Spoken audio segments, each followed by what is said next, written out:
atas pertanyaan, saran, dan hal-hal yang telah disampaikan. Sebagian besar adalah aspirasi dari teman-teman anggota Komisi 10.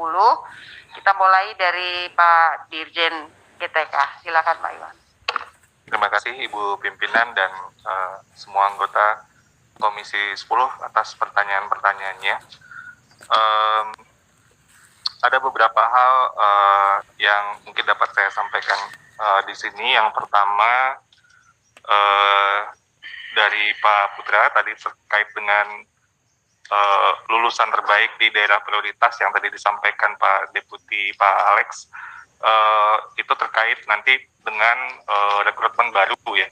Jadi artinya itu nanti daerah-daerah 3T yang ada 117.000 tadi Pak Putra, itu kan sulit untuk kita dapat guru-guru yang pada SNP 3K ini. Nanti kita akan membuat skema guru-guru baru itu kita rekrut dengan kualitas yang betul-betul bagus, dan nanti mereka bisa ditempatkan di daerah terpencil tadi, tentunya dengan nanti ada ketentuan rotasi yang akan juga diberlakukan. Nah itu tadi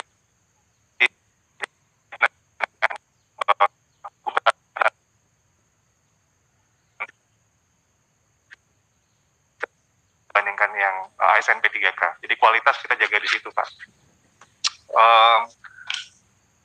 Lalu notit Pak Putra tentang jangan sampai jadi anak tiri gitu ya, yang tadi Pak Putra sampaikan, ini usulan siapa, usulan bukan saya gitu, atau bukan dari ayahnya gitu ya. Itu nanti juga tentunya akan kita komunikasikan, karena mereka semua tentunya melayani anak-anak yang ada di daerah yang bersangkutan. Lalu Pak Sido terkait dengan 193.000 guru yang lulus passing grade tapi belum dapat formasi, kita tidak bisa mengkat di pendaftaran karena ini memang persaingan yang selama mereka memenuhi syarat yang mereka bisa bersaing, tapi tentunya dalam konteks seleksi tahun lalu jumlah formasinya itu lebih sedikit dari jumlah pelamar. Tapi jika kita lihat dari data formasi yang disediakan 1 juta formasi, jadi sebenarnya formasinya lebih banyak yang disediakan dari jumlah pelamar. Namun memang karena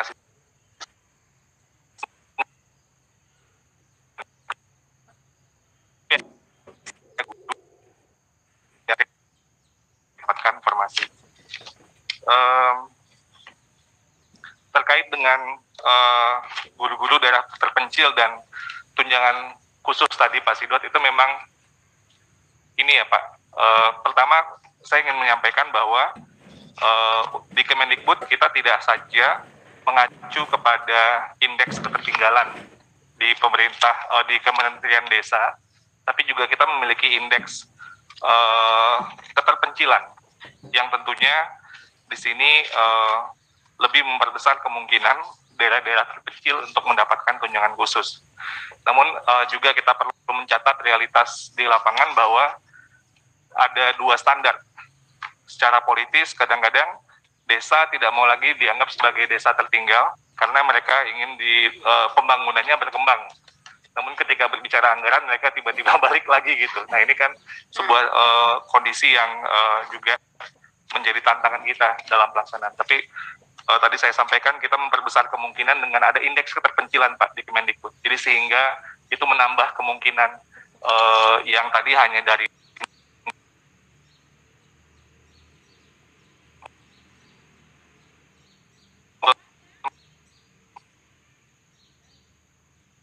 terkait dengan skema penetapan untuk kita maksimalkan di tahun ini. Memang tantangan untuk Pemda mengajukan formasi ini sangat luar biasa, maka tadi Pak Deputi Pak Alex kita memikirkan sebuah skema yang mungkin lebih taktis dan lebih pragmatis, tapi tentunya ini masih dalam pembahasan di Panselnas. Terkait dengan guru swasta, tadi juga sudah disampaikan oleh Pak Kadafi terkait dengan memang pada satu sisi mereka penggajiannya di bawah UMR gitu ya Pak. Jadi artinya mereka juga ingin memperoleh kesempatan untuk kesejahteraan lebih baik, dan seperti yang kita jelaskan juga sebelumnya, salah satu hal yang mengunci itu adalah Undang-Undang ASN nomor 5 tahun 2014 bahwa ya ASN ya ditempatkan di institusi pemerintah. Jadi itu yang menjadi tantangannya, Pak. Pertanyaan selanjutnya terkait dengan berapa jumlah guru yang pensiun di tahun 2002 dan apa sudah diperhitungkan? Jawabannya sudah ada 70.000 guru yang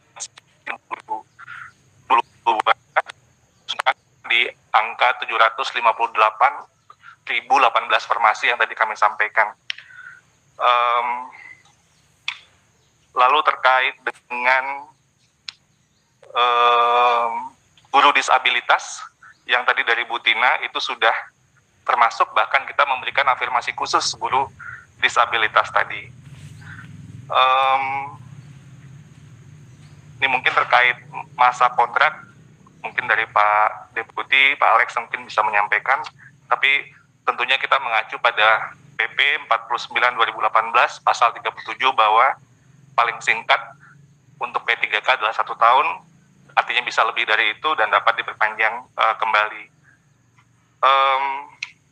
Tentang ya, 170 lebih tadi ya, selisih antara sub dan demand, ini memang sebuah apa ya, mungkin dari segi secara jangka panjang kita melihat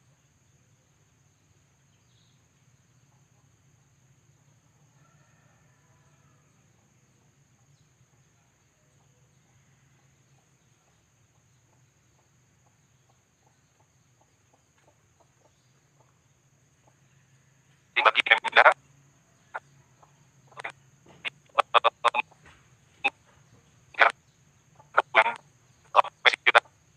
misalnya tahun-tahun sebelumnya jaraknya cukup besar, misalnya guru pensiun ada 100 tapi yang mengisi hanya 10, plafon gaji 90 lagi, itu dikemanakan.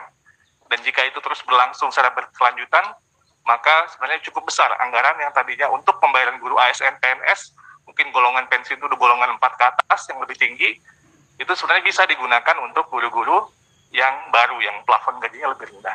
Nah ini yang tadi kami sampaikan supaya bisa menjadi perhatian juga.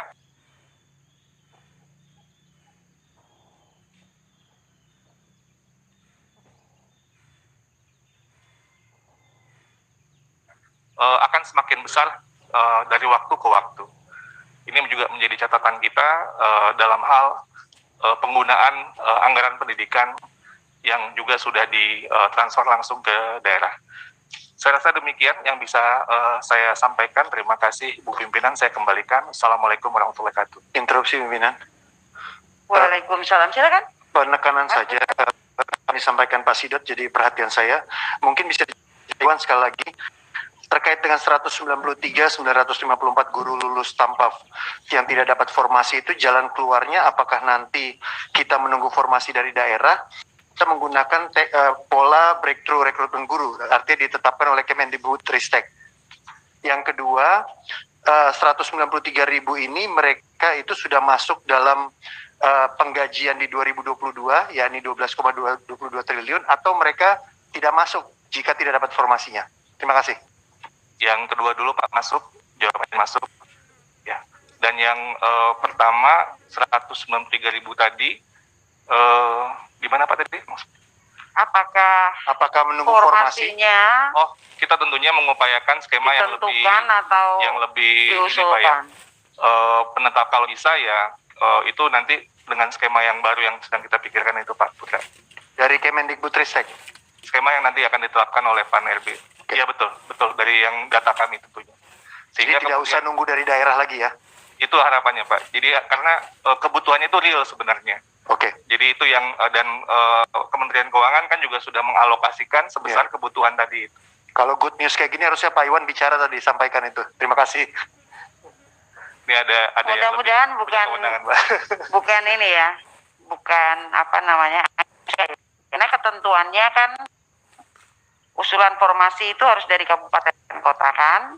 Nah ini upaya maksimal yang diberikan adalah peraturan untuk pengusulan formasi dari kabupaten kota itu berasal dari kementerian atau itu peraturan pemerintah Pak? Oh, dari kementerian ya? Kementerian masih berubah dan bisa berubah. Nah, ini solutif. Terima kasih kepada teman-teman dari Kemenpan RB. Ada lagi, Mas Putra? Cukup, Pak Kamal? Ya itu Bu, nanti mungkin tentang pensiunan itu saya kira bagus jadi kesimpulan juga kita, karena sayangnya sudah jelas itu guru hilang di daerah. Betul. Itu nggak, yang pensiun nggak ada penggantinya. Betul. Sekolah itu teriak kebutuhan yang real, tapi ini baliknya mungkin nggak secepat pensiunnya itu, pensiunnya seketika, penggantinya masih banyak prosesnya. Saya kira ini perlu diperdalam dulu. Betul. Jadi kadang-kadang nasional tidak solutif terhadap kebutuhan guru di kabupaten kota. Secara angka di sini kita menyelesaikan katakanlah ada 480, ternyata di beberapa kota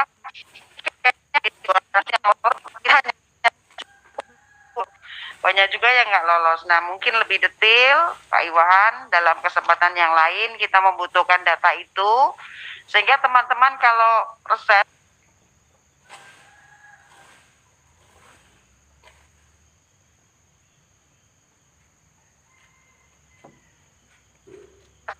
itu tidak bisa tidak. Jika kita mendapatkan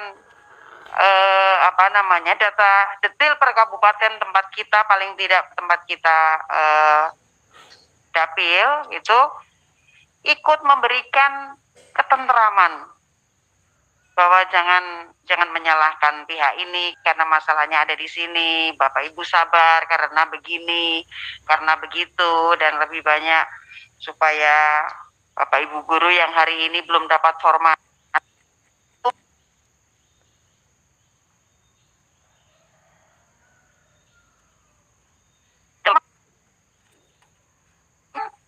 wow ini, tapi ya memang setelah itu proses administrasinya ya harus menyesuaikan karena memang harus di create sedemikian rupa sampai teman-teman dari Kemendikbud sama BKN ini jadi kreatif untuk proses penyelesaian ini. Bu, seperti saya itu. boleh menambahkan sedikit, Bu? Oh iya. Ini menyambung yang Bu Pipin sampaikan. Pak atas sudah juga mengingatkan.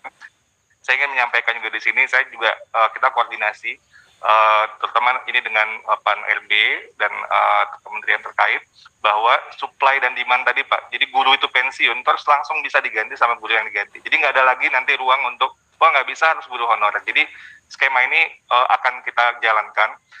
Pertama kita tentunya dengan sekarang, kebutuhan yang ada sekarang ini terpenuhi dulu. ASN P3K ini kan menjawab kebutuhan guru. Tentunya tidak akan bisa semuanya karena porsinya lebih besar daripada jumlah guru honorer itu sendiri. Jadi artinya kita perlu nanti rekrutmen baru yang cukup banyak. Nah nanti harapannya mungkin beberapa tahun ke depan itu udah titik seimbang, titik equilibrium, dan nanti daerah pun merencanakan juga mudah Pak. Oh bahkan 5 tahun ke depan nanti kerjasama sama LPTK yang setempat. Saya butuh guru SD segini, saya butuh guru matematika segini, saya butuh guru di sekolah luar biasa segini. Ayo ini LPTK-nya bisa nggak nih kita siapkan dari jauh-jauh hari, 5 tahun ke depan, 10 tahun ke depan itu bisa direncanakan. Sehingga nggak kaget-kagetan gitu Pak. Supply dan demand itu terjadi dengan baik. Itu harapan kita Pak untuk tata kelola ke depan. Jadi datanya, mohon maaf Ibu pimpinan saya ini, jadi datanya sudah ada Pak? Ada ya, Pak. Semuanya ada ya? Ada. Di seluruh Indonesia. Betul, sehingga Pak. Tinggal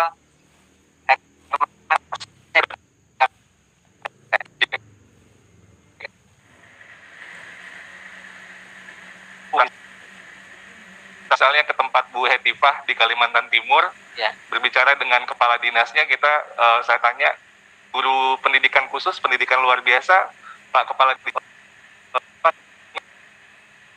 orang nggak ada guru terus itu ngambil mungkin di Makassar atau mungkin di Jawa dan sebagainya.